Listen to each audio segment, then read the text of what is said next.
Amène à la situation politique française. Monsieur Bayrou, est-ce qu'on est au bord d'une crise de régime qui se joue sous nos yeux? Si l'un des trois candidats, Jean-Luc Mélenchon, Marine Le Pen, Éric Zemmour, ou deux ou trois, n'obtenaient pas leur parrainage, vous avez dit on risque un tsunami démocratique. Qu'est-ce que ça veut dire pour vous, un tsunami? C'est ce que je crois. Vous observez comme moi la situation de la société française.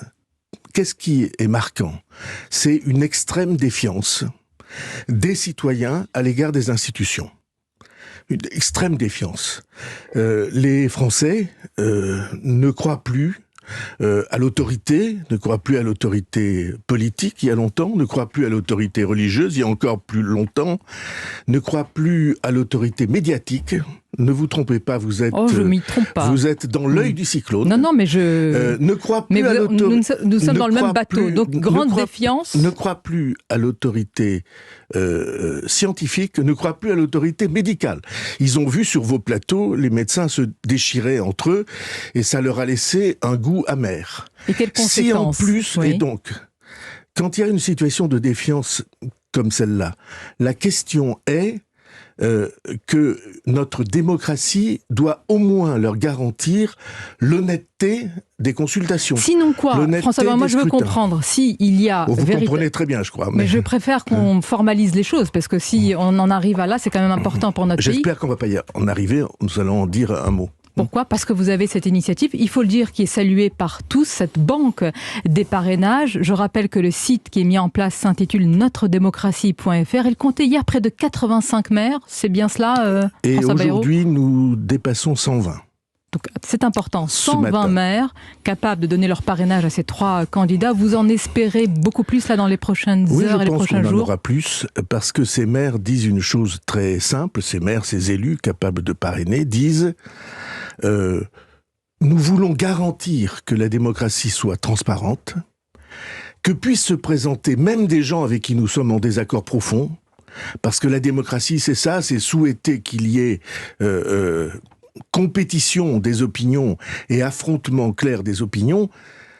Et nous voulons le faire, mais nous ne voulons pas être considérés comme des soutiens de ceux pour qui nous allons signer.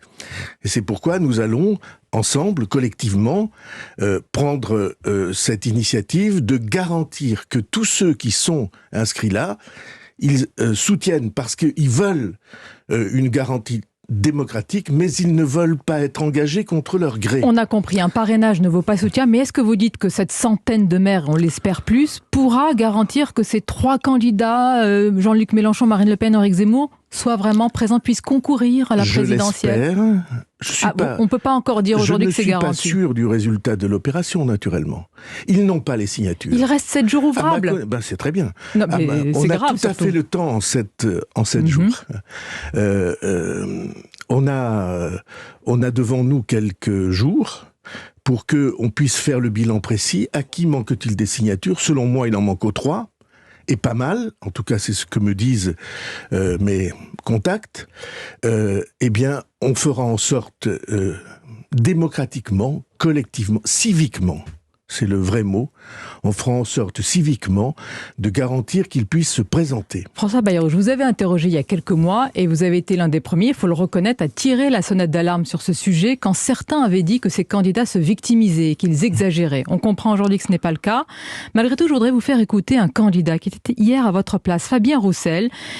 Lui affirme qu'il ne veut pas encourager les maires, notamment communistes, à donner leur parrainage à des candidats, dit-il, d'extrême droite, comme Marine Le Pen ou Éric Zemmour, et que s'ils n'ont pas obtenu ces parrainages, c'est de leur faute. Écoutons-le. Si certains n'arrivent pas à les avoir, c'est qu'ils ont un problème avec la République, avec les élus, pour ne pas réussir à les convaincre. Je ferai tout pour que, en tout cas de chez moi, il n'y ait aucune signature en direction de l'extrême droite. Mais enfin, vous vous rendez compte le danger qu'il représente. C'est une Vous voyez, attitude c'est démocratique. exactement ce que nous diagnostiquions ensemble. C'est confondre. Je signe pour qu'ils puissent se présenter, même si je suis en désaccord profond avec eux, ou bien je signe parce que je soutiens.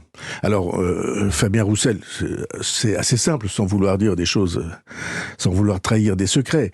La dernière fois, les élus communistes signaient pour Jean-Luc Mélenchon. Alors, cette fois-ci, ils ont retiré ce soutien, et c'est peut-être une des explications que l'on voit là. Moi, en tout cas, je ne confonds pas l'attitude civique de ceux qui veulent garantir qu'une démocratie soit juste, honnête, transparente, qu'à l'intérieur on soit en désaccord profond, mais qu'au moins les citoyens aient la certitude que le vote est juste, qu'ils pourront exprimer leur opinion. Donc, savez, à ceux qui disent, Monsieur Bayrou, oui, mais il faudrait peut-être faire barrage à des candidats qui ne porteraient pas des valeurs démocratiques, vous dites que c'est aux Français de choisir. C'est aux Français de choisir, et des candidats qui ne portent pas des valeurs démocratiques, comme vous dites, il y en a comme certains le disent, sur tous les bords. Je suis en assez grand désaccord avec la plupart de ceux dont vous avez cité le nom, et même en opposition absolument franche avec ceux dont vous avez cité le nom. Et cependant, je dis que nous avons le devoir et la charge de garantir que cette démocratie pourra être, par les Français, considérée comme leur instrument. Vous savez, la démocratie, c'est le seul moyen qu'on ait trouvé pour que les fractures se réduisent un peu, pour que les affrontements se changent simplement en controverses, qu'on n'ait pas la guerre civile dans le pays. Il faut y ajouter un peu de compréhension réciproque et, si on peut, un peu d'humour, parce que ça aide beaucoup dans la situation où nous sommes.